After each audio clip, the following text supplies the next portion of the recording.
लाई त्यहाँको स्थानीय समयअनुसार बताउनेछु। त्यस देशमा यो समय हुँदाखेरि हजुरहरूले टीका लगाउन सक्नुहुनेछ।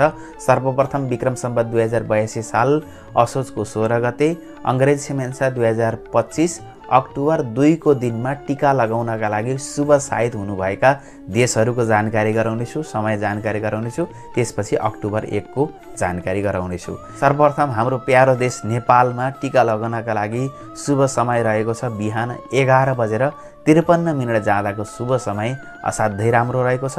त्यस समयबाट हजुरले टीका दिनभरि नै लगाउनु उत्तम हुन जानेछ। सकभर यो समयलाई लिने प्रयास गर्नुहोला। त्यसैगरी दिल्ली भारतमा रहनुहुने महानुभावहरूले अक्टोबर 2 को दिनमा बिहान 11:49 जाँदाको शुभ समय रहेको छ भने त्यसैगरी अक्टोबर 2 को दिनमा टोकियो जापानमा, विशेष गरेर जापानभरि रहनुहुने महानुभावहरूले बिहान 11:31 जाँदाको समयमा भने सिडनी अस्ट्रेलियामा रहनुहुने महानुभावहरूले बिहान 11:43 जाँदा, मेलबर्न अस्ट्रेलियामा रहनुहुने महानुभावहरूले बिहान 11:19 जाँदा, त्यसैगरी ब्रिस्बेन अस्ट्रेलियामा रहनुहुने महानुभावहरूले बिहान 11:53 जाँदा, त्यसैगरी एडिलेड अस्ट्रेलियामा रहनुहुने महानुभावहरूले बिहान 11:35 जाँदा, त्यसैगरी क्यानबेरा अस्ट्रेलियामा रहनुहुने महानुभावहरूले बिहान 11:51 जाँदा, त्यसैगरी नै पर्थ अस्ट्रेलियामा रहनुहुने महानुभावहरूले बिहान 11:25 जाँदा, त्यसैगरी डार्विन अस्ट्रेलियामै रहनुहुने महानुभावहरूका लागि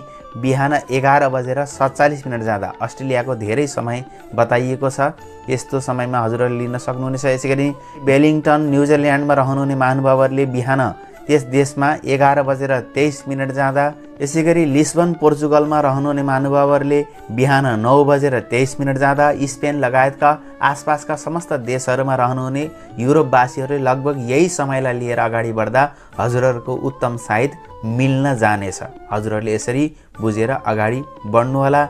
यसैगरी फ्रान्समा रहनुहुने महानुभावहरूले बिहान 9:57 जाँदा, यसैगरी लन्डन बेलायतमा रहनुहुने महानुभावहरूले 9:17 जाँदा, यसैगरी ओस्लो नर्वेमा रहनुहुने महानुभावहरूले 10:03 जाँदा, यसैगरी आएर क्वालालम्पुर मलेसियामा रहनुहुने महानुभावहरूले 11:11 जाँदा, आबुधाबी युएईमा रहनुहुने महानुभावहरू जसलाई दुबई पनि भनिन्छ त्यस देशमा बिहान 10:55 जाँदा, दोहा कतारमा रहनुहुने महानुभावहरूले 10:13 जाँदा, यसैगरी आएर बैङ्कक थाइल्यान्डमा रहनुहुने महानुभावहरूले 10:45 जाँदा, सियोल दक्षिण कोरियामा रहनुहुने महानुभावहरूले 10:57 जाँदा, यसैगरी आएर तेल अभिव इजरायलमा रहनुहुने महानुभावहरूले 11:35 जाँदा, यसैगरी सिङ्गापुरमा रहनुहुने महानुभावहरूले 11:09 जाँदा, यसैगरी आएर हङकङमा रहनुहुने महानुभावहरूले बिहान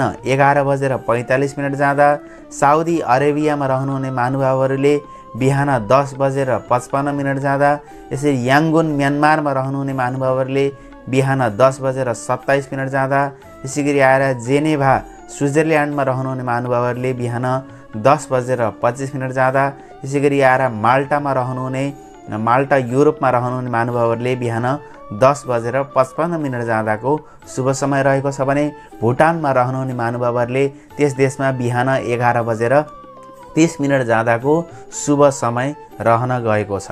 यसैगरी चीनमा रहनुहुने महानुभावहरूले त्यस देशमा बिहान 11:15 जाँदा शुभ समय रहन गएको छ।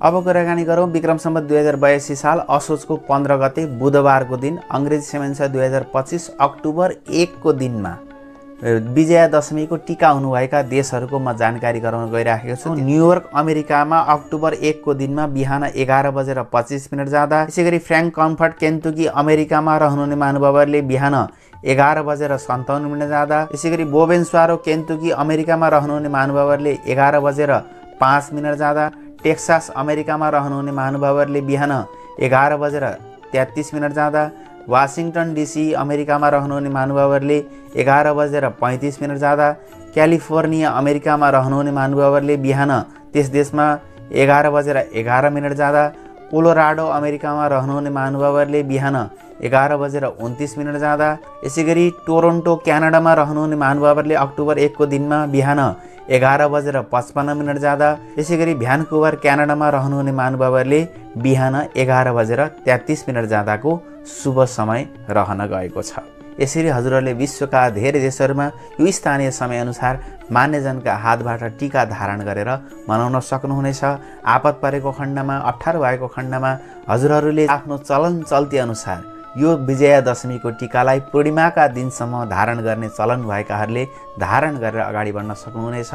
हामी रातिसम्म पनि पुग्न सकेर मान्यजनका हातबाट यस दिनका दिनमा हामीले टीका र जमरा धारण गर्नाले वर्षभरि सुख, शान्ति, सौभाग्य माताजीका कृपाले हामीलाई प्राप्त हुने गर्दछन्, मान्यजनका आशीर्वादले प्राप्त हुने गर्दछन् भन्ने विश्वास रहेको छ। समस्त जनहरूमा यो बडा दशैँको अनन्त अनन्त शुभकामना व्यक्त गर्दै केही कुराहरू बुझ्नु भएन, जान्नु भएन भने तपाईँहरूले हामीलाई कमेन्ट बक्समा सोध्न सक्नुहुनेछ भन्दै हामीलाई पहिलोपटक हेर्नुभएको थियो भने हाम्रो जिज्ञासा परिवारमा जोडिन सक्नुहुनेछ। यस्तै जानकारीहरू, जिज्ञासाहरूको उत्तर हामी सधैँ नै वर्षौँ वर्षदेखि प्रदान गर्दै आएका छौँ र हजुरहरूका आशीर्वाद र हजुरहरूको शुभकामनाले हामीलाई अगाडि बढ्ने प्रेरणा सदैव मिलिराखेको छ, मिलिराखोस् भन्ने कामनाका साथमा पुनः